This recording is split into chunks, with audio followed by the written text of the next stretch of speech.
Hello, xin chào tất cả mọi người. Chào mừng mọi người đã quay trở lại với kênh YouTube của Mohamed nha. Hôm nay Bo sẽ hướng dẫn cho mọi người cách móc một bé nấm đội mũ bò sữa như vậy nha. Mọi người sẽ chuẩn bị cho mình 4 màu len nha. Màu trắng, màu đen, màu vàng, màu da.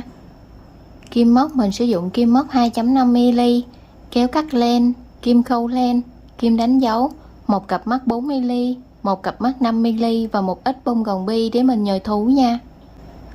Và bây giờ mình sẽ vào hướng dẫn chi tiết nha. Đầu tiên mình sẽ sử dụng len màu trắng để làm phần mũ nha.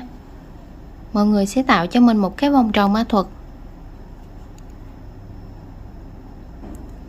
Móc lên một mũi móc xích, móc vào cái vòng tròn này 6 mũi móc đơn nha. 1, mọi người có thể đánh dấu là cái mũi đầu tiên này. 2, 3, 4, 5, 6. Sau đó mình sẽ kéo khít cái vòng tròn này lại nha. Trượt mũi vào cái chân mũi đầu tiên.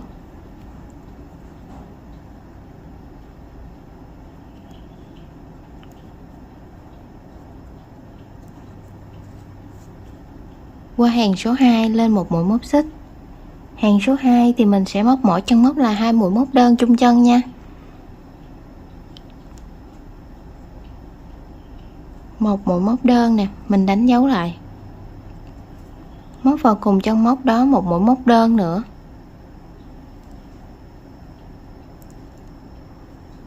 Mình được một mũi V, sau đó mình sẽ đổi màu len nha.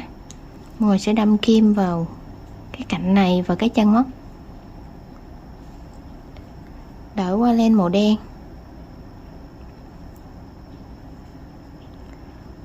Móc vào cái chân móc tiếp theo 2 mũi móc đơn chung chân, kẹp luôn cái sợi thừa vào nha. Một mũi móc đơn nè, 2 mũi móc đơn, sau đó rút cái sợi màu trắng ra, kéo cái len này lên, đổi qua cái len màu trắng nha.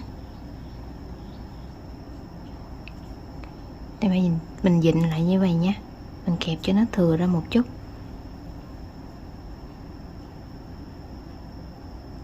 Chân móc tiếp theo 2 mũi móc đơn chung chân. Mọi người cũng đừng kẹp cái sợi màu trắng vào đây nha, nó sẽ bị rút sản phẩm lại á. Rồi mình kéo cái sợi màu đen ra.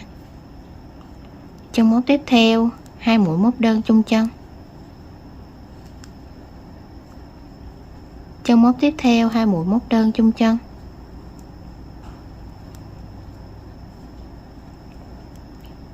Chân móc cuối cùng 2 mũi móc đơn chung chân. Sau khi móc xong hàng số 2 thì mình sẽ có 12 mũi móc đơn nha, trượt mũi vào chân mũi đầu tiên. Qua hàng số 3 lên một mũi móc xích. Hàng số 3 thì mình sẽ móc là một x một V nha. Đầu tiên là một mũi móc đơn, đánh dấu lại.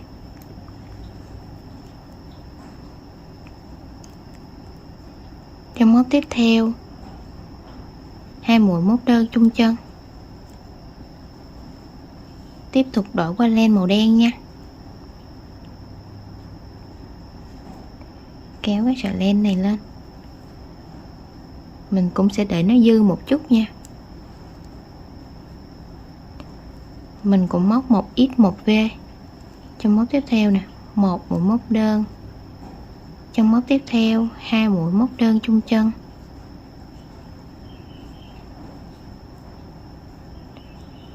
Kéo cái sợi màu trắng ra, đổi qua len màu trắng nha.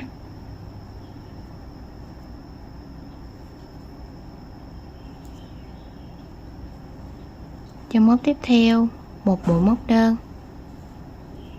Chân móc tiếp theo 2 mũi móc đơn chung chân. Kéo cái sợi màu len xuống.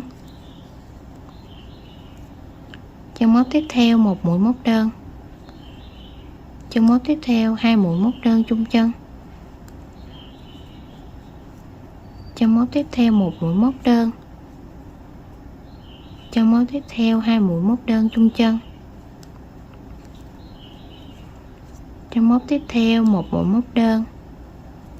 Trong móc tiếp theo 2 mũi móc đơn chung chân. Sau khi móc đến cuối hàng thì mình sẽ có 18 mũi móc đơn nha. Trượt mũi vào chân mũi đầu tiên. Qua hàng số 4 lên một mũi móc xích. Hàng số 4 thì mình sẽ móc là 2x1v nha. Đây là mình móc một mũi móc đơn nè. Mình sẽ tản mũi ra. 1x, 1v, 1x nha. Chân móc tiếp theo 2 mũi móc đơn chung chân. Chân móc tiếp theo một mũi móc đơn. Mình được một cụm nha. Sau đó mình đổi qua len màu đen để móc cụm tiếp theo. Mọi người nhớ là mình đừng có kéo chặt cái sợi len này nha. Mình sẽ để nó lỏng lỏng một chút, nó không bị rút sản phẩm nha. Chân móc tiếp theo một mũi móc đơn. Chân móc tiếp theo 2 mũi móc đơn chung chân. Chân móc tiếp theo một mũi móc đơn. Sau đó mình sẽ đổi qua len màu trắng.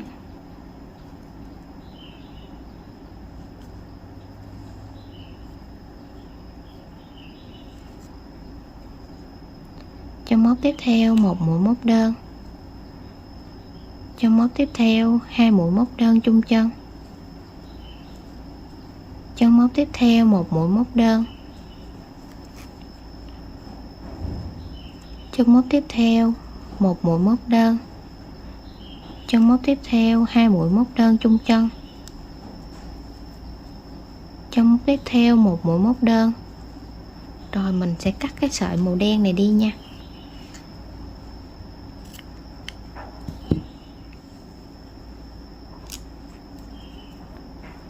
Chân móc tiếp theo một mũi móc đơn.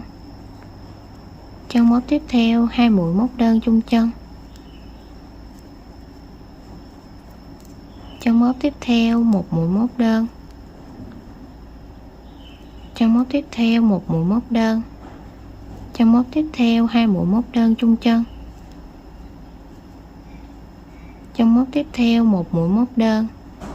Sau khi móc đến cuối hàng thì mình sẽ có 24 mũi móc đơn nha. Trượt mũi vào chân mũi đầu tiên. Qua hàng số 5 lên một mũi móc xích. Hàng số 5 và hàng số 6 mỗi chân móc là một mũi móc đơn nha. Tổng cũng sẽ có 24 mũi móc đơn cho mỗi hàng nha. 1, đánh dấu lại. 2, 3, 4, 5, 6, 7,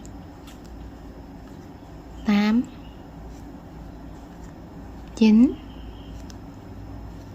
10. Mọi người cứ móc như vậy cho đến cuối hàng số 6 nha. Sau khi móc đến cuối hàng thì mình cũng trượt mũi vào chân mũi đầu tiên.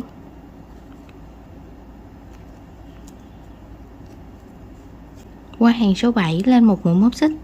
Hàng số 7 thì mình sẽ móc vào cái cạnh ngoài của nó nha. Cái mũi móc của mình có hai cạnh nè, cạnh trong và cạnh ngoài, thì mình sẽ móc vào cái cạnh ngoài này nha.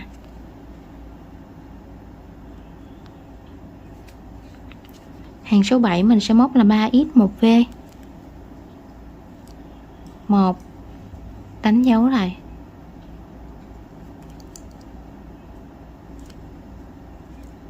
2, 3, 1v.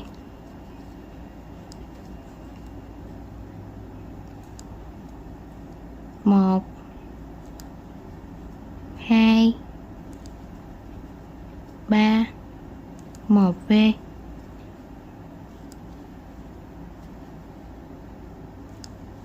1, 2, 3, 1v. Mọi người cứ móc như vậy cho đến cuối hàng nha. Sau khi móc đến cuối hàng thì mình sẽ có 30 mũi móc đơn nha.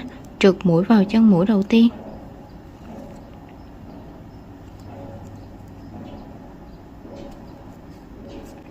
Qua hàng số 8 lên một mũi móc xích.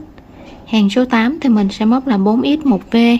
Mình sẽ tản mũi ra, mình sẽ móc là 2x 1v 2x nha. 1 nè. Đánh dấu lại.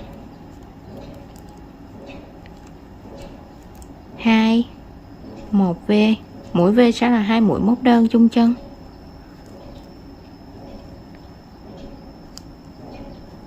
1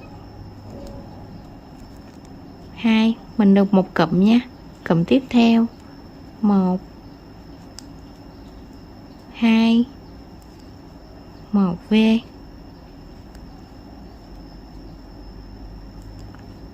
1 2, cụm tiếp theo 1 2 1v,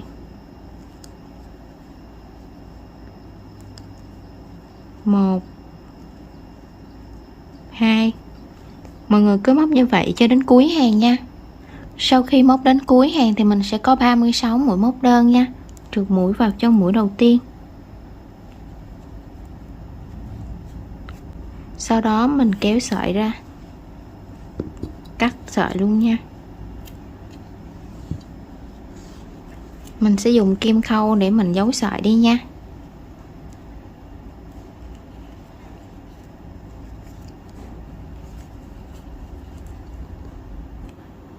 Như vậy là mình đã xong cái phần mũ nha. Bây giờ mình sẽ qua cái phần thân nha. Phần thân mình cũng sử dụng len màu trắng luôn nha. Mọi người sẽ tìm cho mình cái hàng số 6 á, cái hàng mà lúc nãy mình móc cái cạnh ngoài thì bây giờ nó còn cái cạnh trong nè. Đó, mình sẽ móc vào cái cạnh trong này nha. Đâm kim vào. Sau đó kéo cái len qua. Lên một mũi móc xích. Móc vào cái chân móc đó một mũi móc đơn.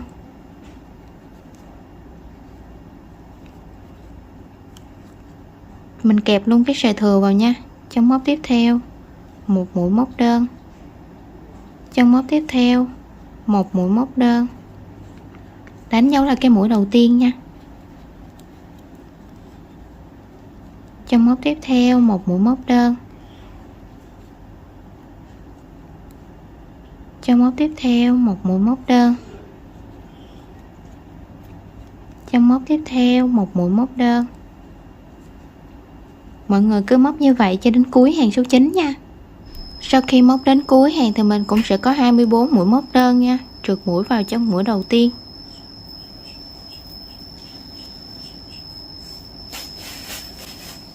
Qua hàng số 10 lên một mũi móc xích. Hàng số 10 và hàng số 11 mỗi chân móc là một mũi móc đơn nha. Tổng cũng sẽ có 24 mũi móc đơn cho mỗi hàng nha. 1, đánh dấu lại.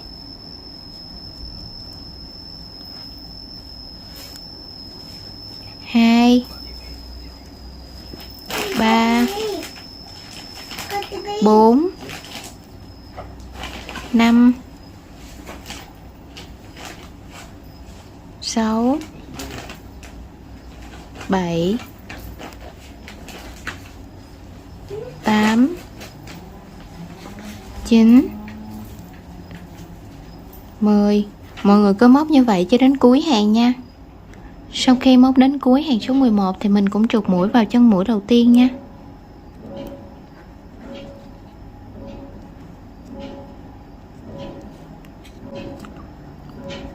Qua hàng số 12 lên một mũi móc xích.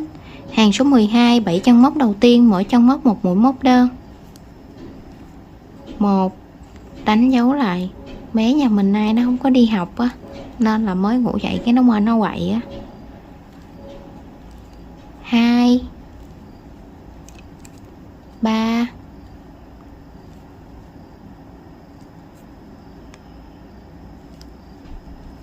4 5 6 7. Chân móc tiếp theo mình sẽ móc một mũi hạt bắp nha. Đầu tiên mọi người sẽ lấy len, đâm kim xuống, kéo len lên, kéo lên qua 2 vòng dây trên kim, lấy lên, đâm kim xuống, kéo lên, kéo lên qua 2 vòng dây trên kim, lấy lên, đâm kim xuống, kéo lên, kéo lên qua 2 vòng dây trên kim, lấy lên, đâm kim xuống, kéo lên, kéo lên qua 2 vòng dây trên kim. Như vậy là mình đã có 5 cái vòng dây trên kim nha. Mình kéo lên qua hết luôn, mình được một mũi hạt bắp. 8 chân móc tiếp theo, mỗi chân móc một mũi móc đơn nha. 1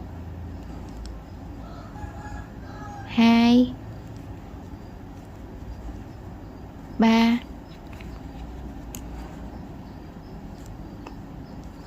4 5 6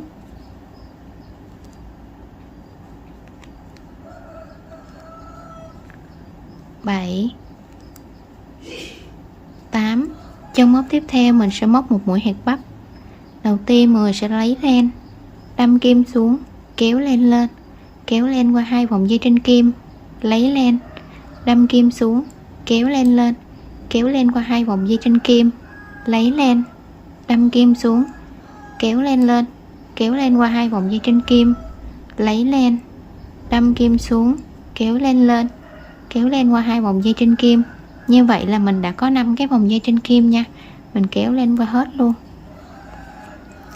mình được một mũi hạt bắp nữa. Các chân móc còn lại mỗi chân móc một mũi móc đơn nha. 1 2 3 4 5 6 7. Trượt mũi vào chân mũi đầu tiên.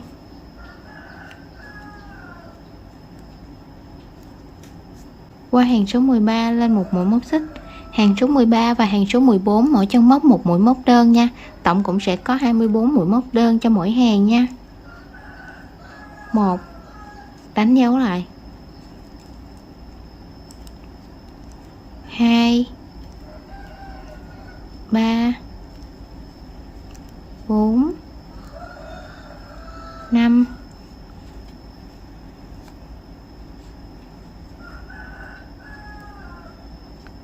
6 7 8 9 10 11 12. Mọi người cứ móc như vậy cho đến cuối hàng số 14 nha. Sau khi móc đến cuối hàng thì mình cũng trượt mũi vào chân mũi đầu tiên.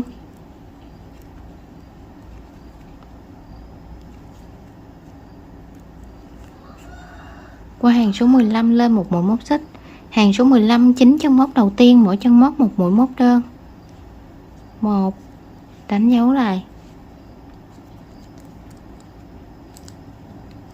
2 3 4 5 6 7 8 9. Chân móc tiếp theo mình sẽ móc một mũi hạt bắp nha. Đầu tiên mọi người sẽ lấy len, đâm kim xuống, kéo len lên, kéo len qua 2 vòng dây trên kim, lấy len, đâm kim xuống, kéo len lên, kéo len qua 2 vòng dây trên kim, lấy len, đâm kim xuống, kéo len lên, kéo len qua 2 vòng dây trên kim, lấy len, đâm kim xuống, kéo len lên, kéo len qua 2 vòng dây trên kim. Như vậy là mình đã có 5 cái vòng dây trên kim nha. Mình kéo lên qua hết luôn. 5 chân móc tiếp theo, mỗi chân móc một mũi móc đơn. 1 2 3 4 5. Chân móc tiếp theo một mũi hạt bắp. Đầu tiên lấy len, đâm kim xuống, kéo len lên, kéo len qua 2 vòng dây trên kim, lấy lên, đâm kim xuống, kéo lên lên, kéo lên qua 2 vòng dây trên kim, lấy lên, đâm kim xuống, kéo lên lên, kéo lên qua 2 vòng dây trên kim, lấy lên, đâm kim xuống, kéo lên lên, kéo lên qua 2 vòng dây trên kim. Mình sẽ có 5 cái vòng dây trên kim nha, mình kéo lên qua hết luôn. Các chân móc còn lại mỗi chân móc một mũi móc đơn nha. 1 2 3 4 5 6 7 8. Trượt mũi vào chân mũi đầu tiên.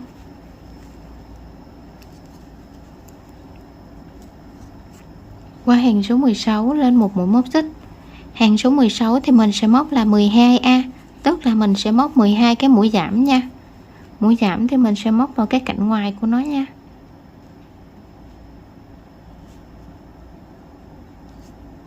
Một, đánh dấu lại.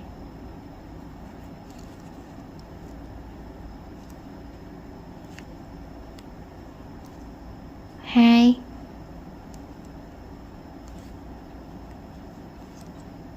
3,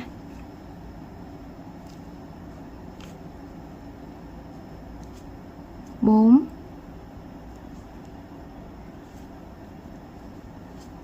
5,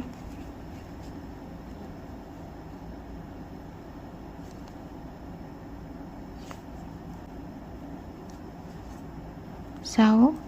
Mọi người cứ móc như vậy cho đến cuối hàng nha. Sau khi móc đến cuối hàng thì mình sẽ còn 12 mũi móc đơn nha. Trượt mũi vào chân mũi đầu tiên,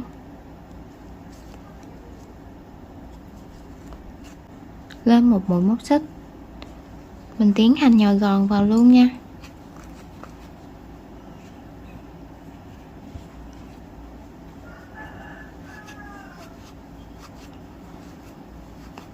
Sau khi nhồi gòn xong thì mình sẽ có một bé nắm ú nu như vậy nha. Bây giờ mình sẽ móc cái hàng cuối cùng nha. Cái hàng số 17 thì mình sẽ móc là 6A, 6 cái mũi giảm nha. Mình cũng sẽ móc vào cạnh ngoài luôn. 1, đánh dấu lại.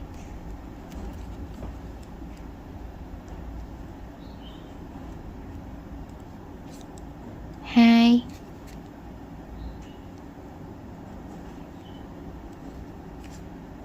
3,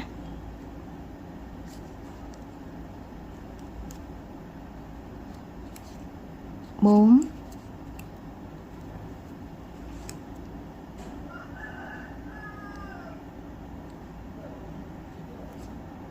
5,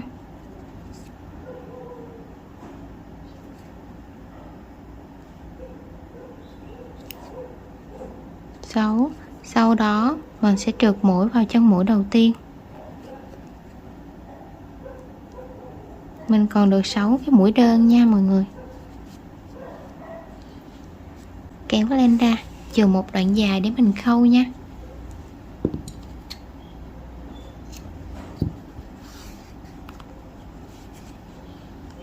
Mình sẽ dùng kim khâu cái vòng tròn này lại nha. Mình sẽ khâu vào cái cạnh ngoài nha. 1, 2, 3, 4, 5, 6.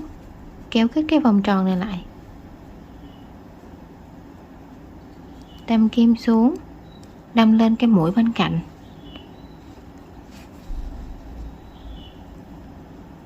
rồi đâm kim xuống cái mũi bên cạnh, giấu len luôn.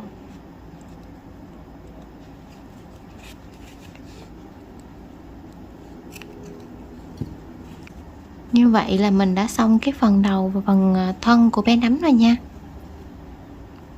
Bây giờ mình sẽ hướng dẫn cho mọi người gắn mắt nha. Mắt thì mình sẽ gắn giữa hàng 11 và 12. Đây là hàng số 9 nè. 10, 11, 12. Giữa hàng 11 và 12 sẽ là hàng này nha. Mình sẽ gắn vào đây. Hai mắt sẽ cách nhau 4 cái mũi móc nha. 1, 2, 3, 4.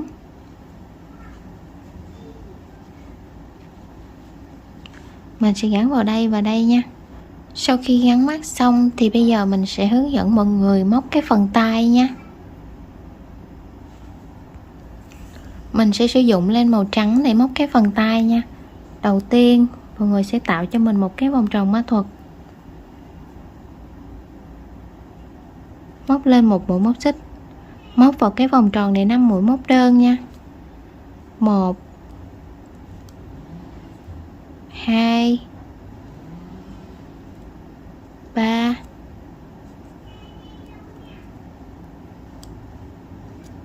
4, 5. Kéo khít cái vòng tròn này lại, trượt mũi vào chân mũi đầu tiên.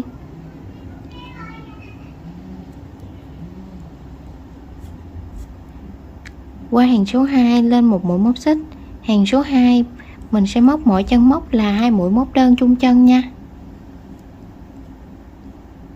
1, 2, 2 mũi móc đơn chung chân sẽ được một mũi V nha. Đánh dấu cái mũi đầu tiên nè.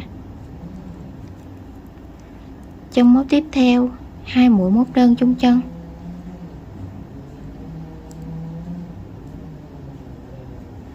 Chân móc tiếp theo 2 mũi móc đơn chung chân. Chân móc tiếp theo 2 mũi móc đơn chung chân.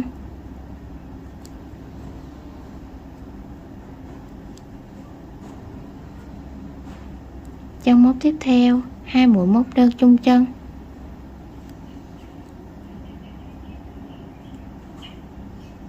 Sau khi móc xong hàng số 2 thì mình sẽ có 10 mũi móc đơn nha. Trượt mũi vào chân mũi đầu tiên, kéo len ra, chừa một đoạn dài để tí nữa mình khâu nha.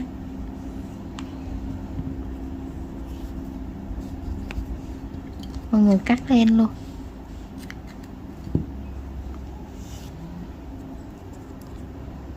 Như vậy là mình đã có một bên tay rồi nha.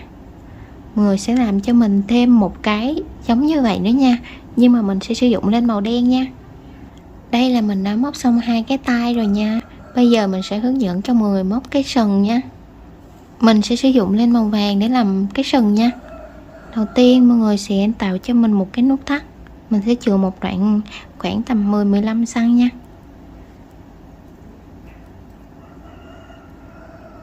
Móc lên 4 mũi móc xích. 1, 2, 3, 4. Lật ra phía sau nè, mình sẽ có một cái mũi u lên như vậy nha. Mình sẽ móc vào cái mũi thứ hai, bỏ qua cái mũi đầu tiên, bỏ qua mũi đầu tiên ở đây nè, móc vào ở đây. Một mũi trượt.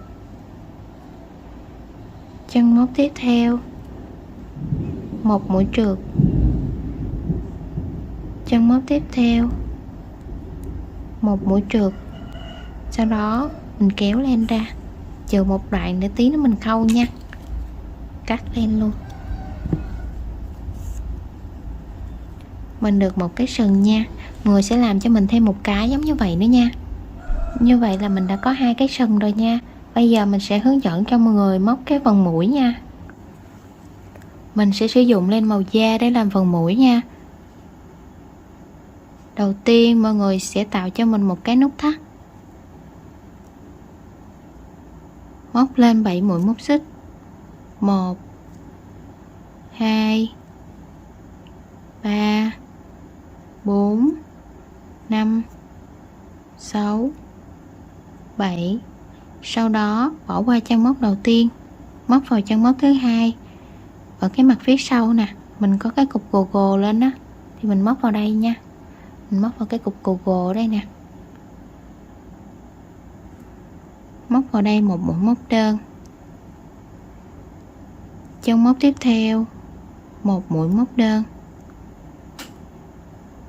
Đánh dấu là cái mũi đầu tiên này nha.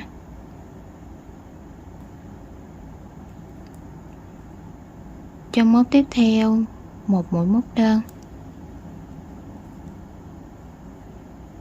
Trong móc tiếp theo một mũi móc đơn.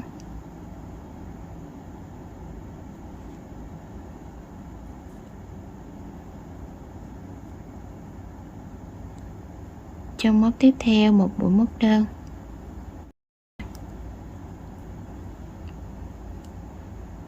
Trong móc cuối cùng 3 mũi móc đơn chung chân nha.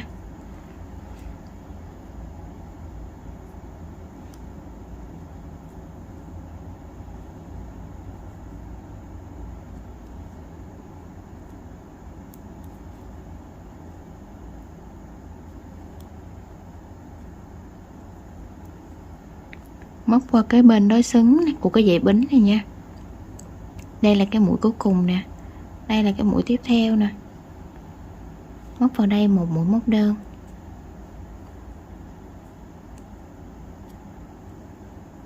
Trong móc tiếp theo một mũi móc đơn.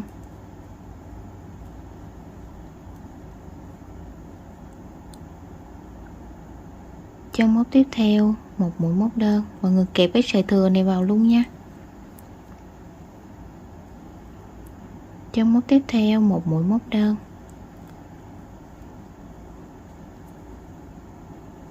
Trong móc cuối cùng sẽ là 2 mũi móc đơn chung chân.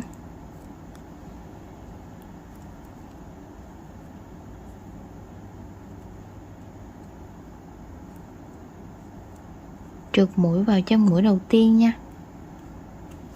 Mình có được 14 mũi móc đơn.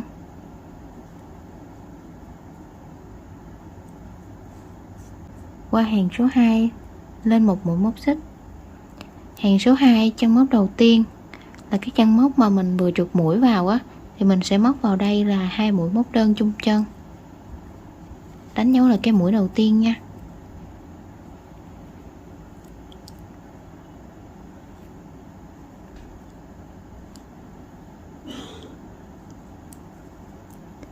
Bốn chân móc tiếp theo, mỗi chân móc là một mũi nửa kép. 1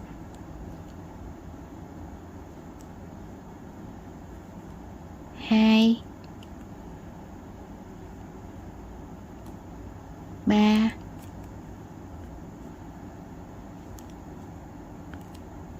4.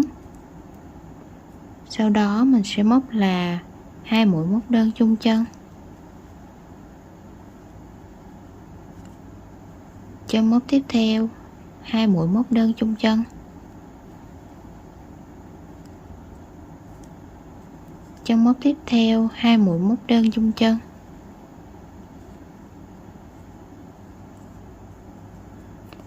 Bốn chân móc tiếp theo, mỗi chân móc một mũi nửa kép nha.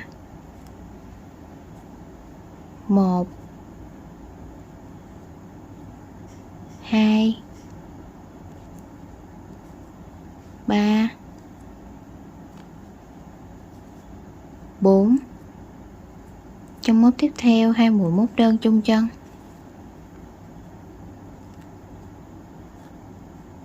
Chân móc tiếp theo 2 mũi móc đơn chung chân.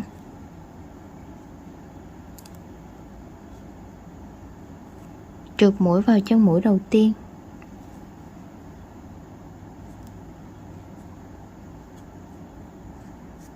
Mình sẽ có 20 mũi móc đơn cho hàng số 2 này nha. Sau đó mọi người sẽ kéo len ra cắt len luôn.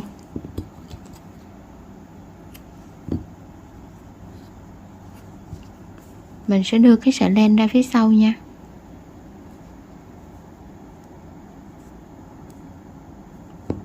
Rồi cột nó lại.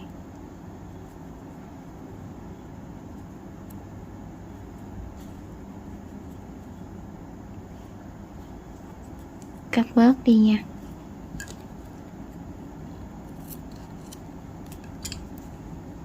Như vậy là mình đã xong cái phần mũi nha. Mình sẽ dùng len màu đen để mình khâu cái phần miệng nha. Mình sẽ tách 2 sợi len ra. Mình sẽ khâu cái phần miệng như vậy nha. Mình sẽ canh ở giữa giữa nè. Đâm vào giữa.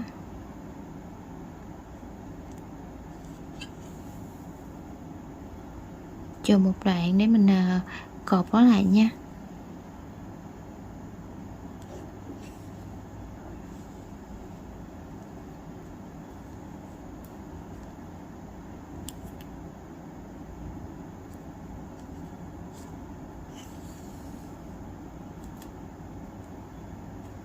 Như vậy là mình đã khâu xong phần miệng nha. Mọi người sẽ canh dán nó vào phần giữa như vậy nha. Đây là sau khi mình dán mũi vào xong nha. Bây giờ mình sẽ dán mắt vào. Mắt thì mình sẽ dán ở phía trên như vậy nha. Mình sẽ dán sát cái phần mũi luôn. Mình sẽ dán hai bên như vậy nha. Sau khi mình dán mắt xong thì bây giờ mình sẽ khâu cái sừng vào nha. Mọi người sẽ canh cho cái sừng nó nằm ở phía giữa và hơi đưa ra ngoài một tí nha. Mình sẽ khâu ở đây đi. 1, 2 giữa hàng số 2 và số 3 nè. Đâm kim xuống. Đưa một bên xuống nha. Một bên xuống trước. Còn một bên đây thì mình sẽ khâu lệch đi một mũi. Khâu lệch qua một mũi như vậy ở bên đây nha.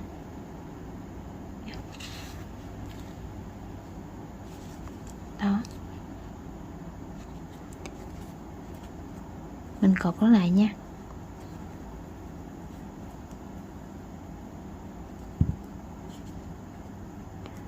Mình cắt len dấu sợi luôn nha. Sau đó thì mình sẽ khâu cho cái bên còn lại tương tự như cái bên này luôn nha. Sau khi mà khâu xong hai cái sừng thì bây giờ mình sẽ khâu cái phần tai vào nha.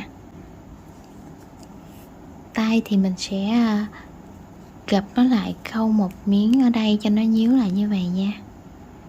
Nè, kiểu cái tai nó sẽ cụp lại như vậy nè.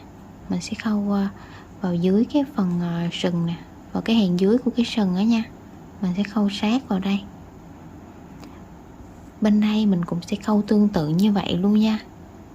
Sau khi mình khâu tai xong thì mình sẽ có một bé bò sữa như vậy nha. Mọi người sẽ đánh thêm một chút má hồng ở cái phần gần cái miệng cho nó xinh thêm nha. Mình sẽ đánh ở đây nha. Mình tán nhẹ ra.